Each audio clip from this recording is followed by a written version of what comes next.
Alright folks, welcome back to the Via Pinstriping page. If you are new to this channel, please consider subscribing. If you are a returning subscriber, thank you so much for watching. Today we're going to be using the Excalibur brush. It's a smaller hair sword brush made by Mr. J. I think you can Google Excalibur brush and his website does come up. So if you're interested in getting one of these, you can go on there and just kind of Google Mr. J's Excalibur. So today we're going to make a little attempt at an asymmetrical design, right? We're not gonna get too in depth with it, but we're going to start with a nice S curve. This is something that I'm just going to develop on the fly, so we'll see if it looks nice or not, right? Starting with the S curve, and I'm going to follow that line and I'm going to make it a kind of a two-line deal that meets at the top and meets at the bottom. Now that noise is my finger, my pinky finger, kind of giving me some support there. I have a tendency of pushing down too hard sometimes with my pinky. And at the end of the day, if I'm doing a lot of pinstriping, it just kind of hurts. All right, so what we're going to do is we're going to give some more weight to that. So we're going to come next to it, and we're just going to do one. It's not going to touch the other one, but it's going to follow it.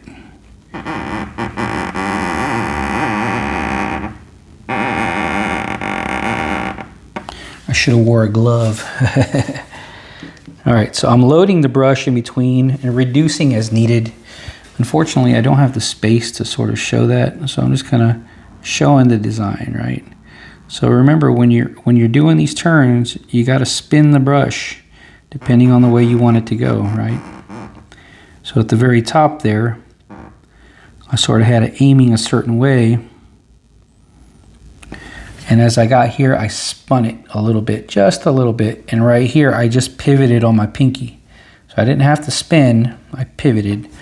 And I think that's sort of personal preference. I feel like different people do it different way, but it does need to either spin or pivot to create them turns, right? It's just something you got to do. Right, now, we're just going to come right out of the middle of this, straight out. And from there, we're going to start our adding weight to the design. And we'll see where we end up with this. I think I'm going to try to go up, connect on that. When you go to connect, you want to kind of lift up. If not, you're going to go past it, right? You could always end before. As you can see, I kind of ended past it a little bit, but you could always clean up the edges. And always do, right? Any connection point, you want it to be nice and clean. Right? Let me just check the camera. Yep, it is filming okay. Loading the brush now. I wish I had like a dual camera kind of setup, but everything I've ever done is just on my phone.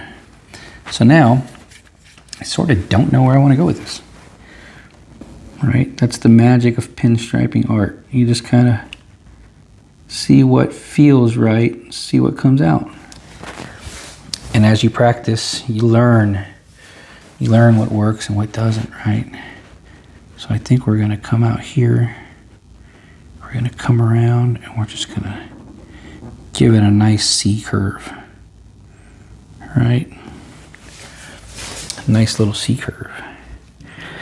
I'm loading, I'm reducing some. We are using alpha enamels, I think it's light teal, right? So there, I like the way that looks. I'm unsure if I want to double up on that and make another thing. I kind of like it just a single line. So what we are going to do is we're not going to leave an open-ended line, which is sort of a rule of thumb with pinstriping. So we're going to turn that into an enclosed version of the same shape, right? So now that's been enclosed. Now we're going to try to get something that goes the other way. So we have something hanging off of this side, right? So my option is to either pull it off of here, come out, come like this, or try to go across, which could give us a little bit of an opportunity to do something that looks like it's going behind the design. So let's see if we can work that out. Right. I kind of like the whole, it just came out of the side deal. So let's just try that. That's the fun thing with this stuff. It's like it can just kind of come out of the side if it wants to. Right. Let's try to go up further. Now the idea with the asymmetrical stuff is you're trying to make balance out of something that's unbalanced. Right? So you really don't know, you really don't know if that next line is going to throw it all off, or if it's just going to take away from the entire style of the thing, right? So let's see, I think if I go here, I could either go inside or on the outside. So let's try the outside. So we have an enclosed shape on the other end, right? Let's go like this. And what I'm going to do is I'm going to pretend like this is going to go across the whole thing. I'm going to try to see where it could go. So we're going to go like this, right? We're going to make that connection point. I'm lifting up as I get near it. Just kind of cleaning that up. I have seen some folks that turn their brush around and use the other side of the brush to connect these things, which I've yet to really get the hang of. They just flip it around. And I guess that kind of gives you, well, I guess it doesn't give you any belly. So what you touch is what you touch with it. Because the belly of the brush kind of pushes the tip further out, so it makes it a little further away than you think it is. That's kind of odd, right? So this comes like this. We're going to pretend like that went behind it, right? And then we're going to try to follow it out. I'm loading the brush. Now, when you load the brush and you reduce, you're loading and reducing for the line that you want to make, right? So when people are like, well, how much should I reduce? Well, there's a lot. That's a loaded question, right? It depends. What are you trying to do? Right, so I think that came out okay. Came out okay. It sort of looks like it's crossing. Now, I want a little bit of something that goes up, so we could either go this way or this way. I feel like if I go like that, it kind of matches the top, right? So let's try that. Let's try to come up and match that swoop a little bit. Right, I really had to twist to get that. And as you can see, it kind of got thick here at the bottom. It's okay, just got to fix it. When I make these videos, for the most part, if I do something that I don't quite like, I just try to ride it and try to fix it within the design. Right, so y'all not watching me wipe stuff off. There's probably 3 or 4 lines in there that I'm not super happy with, but if you fix it kind of on the fly, it's a little bit more real world, right? So let's come inward, in, and from there we're going to kick out the other bit. Now this is where the camera gets in the way, so I'm going to do this quite awkwardly. Right, we're going to come out. I'm just pivoting on my pinky, so I'm not actually spinning the brush. It limits the amount of curve that I could do, kind of, because I'm just pivoting. I guess it would give it a more natural curve to my hand, but at the same time, like, this camera's in the way, so I couldn't get any further. Couldn't get any further out. So let's see. Here we did that, so let's try to match that, right? And when I say that is, I didn't go past this line. I didn't double up this whole line. See how that line went around and I just picked it up from here? I'm going to do the same thing on the other side. Which leads me to another point. When you're doing designs and you're trying to do, let's say, a big design, it's good to have similar moves that you've done throughout the design, right? It makes it a little bit more like it makes sense, right? It's almost like a musical note, like the way a musician creates a hook, and the hook comes back around every what, 16 bars or something like that, right? And the hook's like 8 bars. It's like a musical note. That one got a little skinny there, but it's all right. We're just gonna make it a little fatter here to make it make sense. Just a little bit. Right. And there's our asymmetrical design. I feel like the overall skeleton of the design I like. I feel like it could use a little bit of weight. So we're gonna take a look here. Let me zoom in just a little bit for y'all so you can see it better. Right? And before I'm done, I'll make sure to give you a front view. This is, I don't know. Well, I guess you could see by my hands. It's, you know, I don't know, maybe 8 inches tall, maybe 10 inches. I don't know. I should have drawn a grid just to give an idea. So we have this that goes behind the things, right? So something else you could do to kind of give it a little bit of depth is to make a line that meets up with that one that goes over everything, right? It's almost like it's going in and out.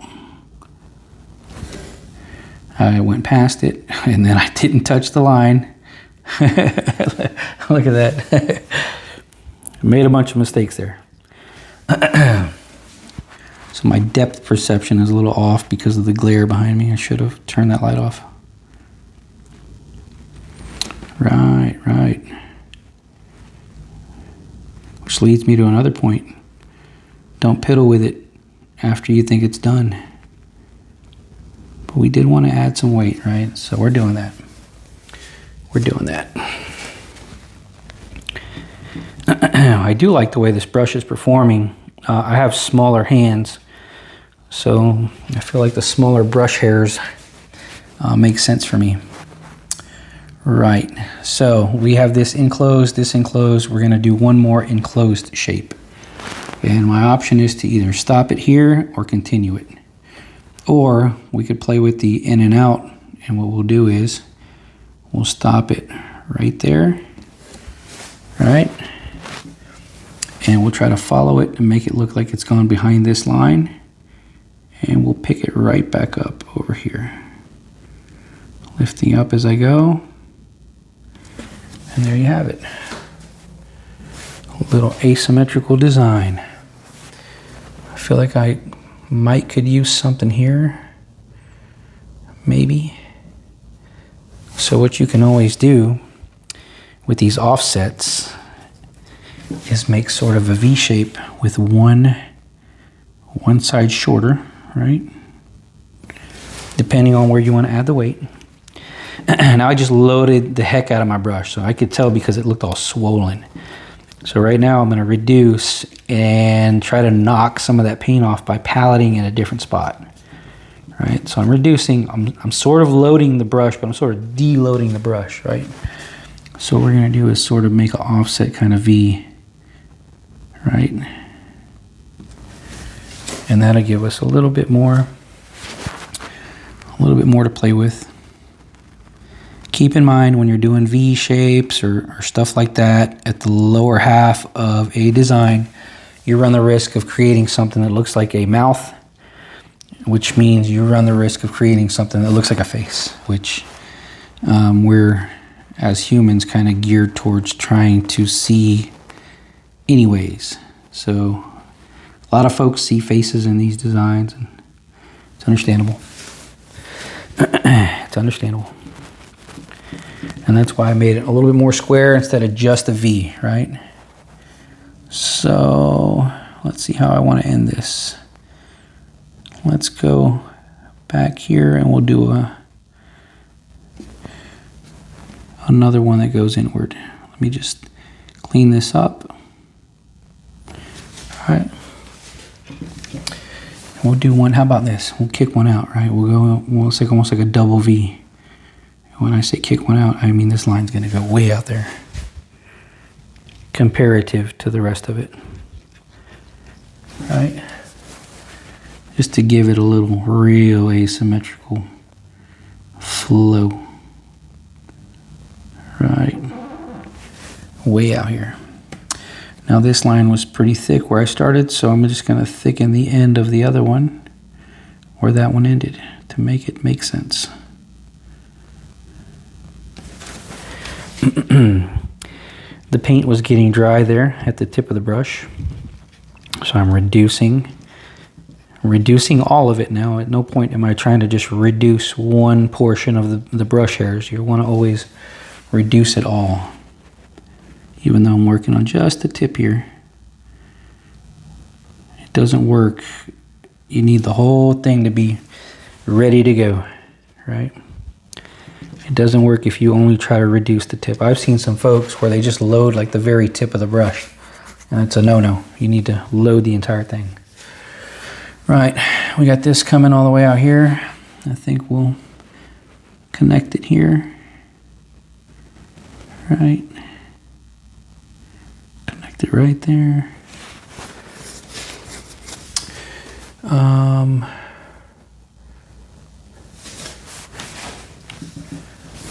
Maybe I could, just to give it another little flavor of that, I'm just going to add another little connection here.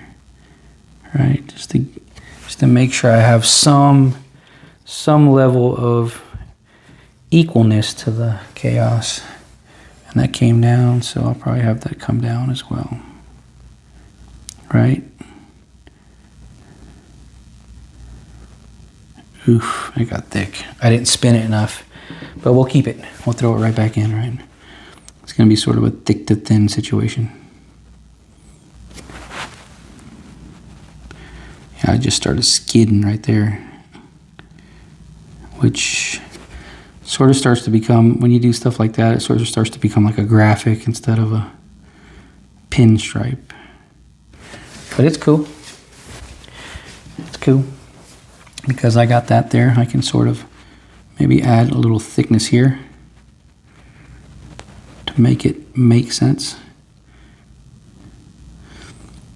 And if you start feeling like it needs to be all over the place, it's real easy. You just add something to the corner and it kind of gives it that thick to thin flavor, right?